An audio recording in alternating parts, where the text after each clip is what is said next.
Hello everyone. Yes, आज की video में हम विराम चिन्ह के बारे में पढ़ेंगे, जिसको इंग्लिश में पंक्चुएशन कहते हैं। विराम का अर्थ होता है रुकना या ठहरना।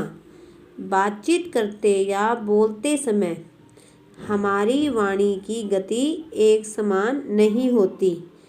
अपनी बात के आशय को उसके मतलब को ठीक प्रकार से प्रकट करने के लिए हम एक वाक्य के बाद कुछ रुककर या विराम देकर दूसरा वाक्य शुरू करते हैं। वाक्यों के बीच बीच में भी थोड़ी देर रुकते हैं। जब हम लिखते हैं तो भाषा में विराम चिन्हों का विशेष महत्व होता है। इनके अभाव में भाषा अनगढ़ हो जाती है। यदि सही स्थानों पर सही विराम चिन्ह प्रयोग न किए गए हों तो अर्थ का अनर्थ हो जाता है। जैसे ये एग्जाम्पल है, डरो मत चलो, डरो मत चलो। देखो इस दोनों का यहाँ कोमा लगा तो उसे कहा गया है कि मत डरो, चले जाओ। और यहाँ पे देखो, यहाँ डरो के बाद लग गया डरो मत चलो, मतलब ना जाओ। इसकी परिभाषा हमारी बन गई, भाषा के लिखित रूप में विशेष स्थानों पर रुकने का संकेत करने वाले चिन्हों को विराम चिन्ह कहते हैं। ये हमारे विराम चिन्ह हैं। पूर्ण विराम, अर्ध विराम, विस्मयादिबोधक या संबोधन चिन्ह, निर्देशक चिन्ह, लाघव चिन्ह, कोष्ठक, हंसपद या त्रुटिपूरक, अल्प विराम, प्रश्न सूचक, उपविराम, विवरण चिन्ह, उदाहरण चिन्ह और योजक या विभाजक चिन्ह। सबसे पहला है पूर्ण विराम।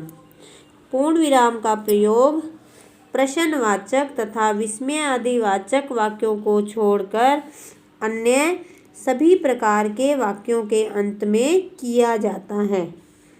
देखो, जैसे ये वाक्य पूरा हो गया, आजकल सब काम मशीन से होता है, ये पूर्ण विराम लगा दिया हमने। नेक्स्ट है हमारा अल्प विराम। अल्प विराम का प्रयोग निम्नलिखित स्थानों पर किया जाता है। इसको इंग्लिश में हम कोमा भी कहते हैं। एक ही प्रकार के शब्दों को अलग करने के लिए, जैसे कई नेम आ जाए, कई चाहे फलों के नेम हो, चाहे किसी भी चीज़ के नेम हो, कई नेम इकट्ठे लिखने हो, तब हम कोमे लगा देते हैं। काउंटिंग में हम बीच में कोमे लगा देते हैं। कोई भी ऐसे वर्ड आ जाए तब हम कोमा लगा देते हैं, जिसे हम हिंदी में अल्प विराम कहते हैं। समान महत्व वाले वाक्यों को अलग करने के लिए यहाँ पे दिया हुआ है, जैसे एग्जाम्पल ये संयुक्त और मिश्रित वाक्यों के उपवाक्यों को अलग करने के लिए, जैसे यहाँ पे एग्जाम्पल दे रखा है, जहाँ जहाँ से सूप गुजरा भेड़ें शिकारी कुत्तों की तरह हमला करती गईं। दोनों वाक्यों को अलग किया ना इस कोमे से। वह, तब, तो आदि के स्थान पर भी अल्प विराम का प्रयोग किया जाता है। जैसे तुमने जो चित्र खरीदा था कहाँ है, अब वह के स्थान पर कोमा लग गया। अभी वह कहाँ है, यहाँ कोमा लगा दिया। उसी तरह और एग्जाम्पल भी हैं, जब एक ही शब्द की पुनरावृत्ति हो, पुनरावृत्ति दोबारा प्रयोग किया गया हो, जैसे दौड़ो दौड़ो, दो बार आया इसलिए यहाँ पर कोमा लग गया। उदाहरण चिन्ह से पूर्व, जैसे राम ने कहा, वाक्य हमने करना है पूरा, उदाहरण चिन्ह लगाना है तो वहाँ पर भी हम पहले कोमा लगा देते हैं। उपाधियों को अलग करने के लिए, जैसे MA, BA, PhD, हाँ या नहीं के पश्चात किसी क्वेश्चन का आंसर देना हो हाँ या नहीं में, तब हम हाँ के बाद या नहीं के बाद भी लगा देते हैं। जब किसी वाक्य में कर्ता अपनी क्रिया से दूर हो तो कर्ता के बाद, जैसे वह आदमी, मतलब किसी के बारे में बात कर रहा है, जिसने कल चोरी की थी आज पकड़ा गया। नेक्स्ट हमारा है अर्ध विराम। जहाँ अर्ध विराम से अधिक और पूर्ण विराम से कम रुकना हो, वहाँ अर्धविराम का प्रयोग होता है। विभिन्न उपवाक्यों पर अधिक जोर देने के लिए इसका प्रयोग किया जाता है। जैसे खूब मन लगाकर पढ़ो, परीक्षा निकट आ गई है। जहाँ दो उपवाक्यों में आपस में अधिक संबंध हो। विपरीत अर्थ प्रकट करने वाले दो उपवाक्यों के बीच में क्योंकि, क्यों आदि कारणवाचक क्रिया विशेषणों से पहले। जैसे आ गया राम नहीं आया क्योंकि वह बीमार है। नेक्स्ट हमारा है प्रश्न सूचक। यह चिन्ह प्रश्न सूचक वाक्यों के अंत में लगाया जाता है। मतलब जिस वाक्य में हमें पता चलता है कि इसमें प्रश्न पूछा जा रहा है, वहाँ पर हम ये चिन्ह लगाते हैं। विस्मय आदि बोधक या संबोधन चिन्ह, हैरानी वाले वाक्य या संबोधन वाले, हम जिसे बुलाते हैं अरे या ऐसे वाक्य संबोधन वाले और हैरानी वाले। हैरानी वाले कोई भी हो सकते हैं, हर्ष हो सकता है, शोक, भय, विस्मय आदि भावों की अभिव्यक्ति वह संबोधन के लिए विस्मय आदि बोधक चिन्ह प्रयुक्त होता है।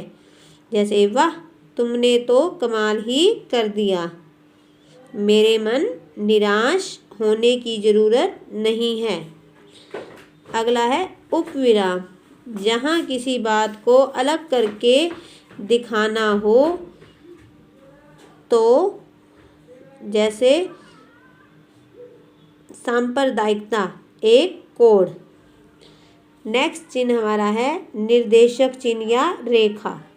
किसी बात का उदाहरण देते समय, संवाद बोलने के बाद तथा वार्तालाप या व्याख्या स्पष्ट करते समय निर्देशक चिन्ह का प्रयोग किया जाता है। जैसे देखो अध्यापक, मतलब अध्यापक कह रहा है कि भारत के प्रथम प्रधानमंत्री कौन थे। छात्र फिर उत्तर दे रहा है, बीच में हमने ये चिन्ह लगा दिया कथन को बताने के लिए। जैसे तुम मुझे खून दो, मैं तुम्हें आज़ादी दूंगा, चिन्ह आ गया। सुभाष चंद्र बोस ने ये कहा था, सुभाष चंद्र बोस।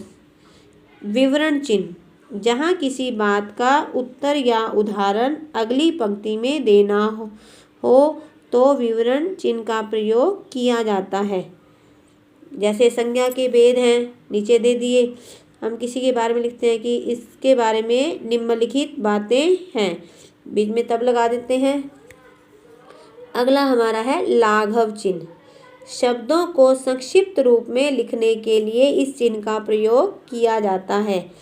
जैसे डॉक्टर का सिर्फ डो लगाकर लाघव के चिन्ह लगा दिए, मतलब डो से बन गया डॉक्टर। पंडित का पंग लगाकर लाघव बना दिया, पंडित बन गया। नेक्स्ट हमारा है उद्धरण चिन्ह। उद्धरण चिन्ह को अवतरण चिन्ह भी कहते हैं। ये दो प्रकार के होते हैं, इकहरा, दोहरा।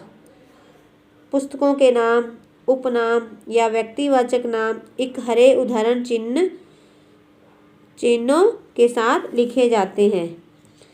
जैसे कामायनी प्रसाद जी का प्रसिद्ध ग्रंथ है। कहावतों में या उद्धरणों में भी इसका प्रयोग होता है। जब किसी व्यक्ति का कथन मूल रूप में लिखा जाता है तो दोहरे उद्धरण चिन्ह का प्रयोग किया जाता है। नेहरू जी ने कहा था, आराम हराम है। अगला हमारा है कोष्टक। कोष्टक का प्रयोग निम्नलिखित प्रकार से किया जाता है। क्रम सूचक अंकों या अक्षरों के साथ। जैसे संज्ञा के 5 उदाहरण हैं, ये इसके क्रम है ना, इनको हमने कोष्टक में ले लिया है।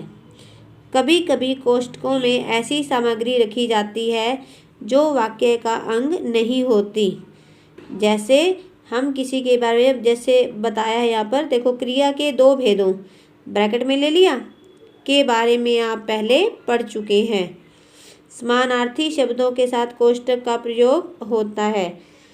वह दूर की सोचने वाला, दूरदर्शी है, मतलब उसका दूसरा अर्थ भी कई बार हम ब्रैकेट में इसको लिख देते हैं, कोष्टक में लिख देते हैं।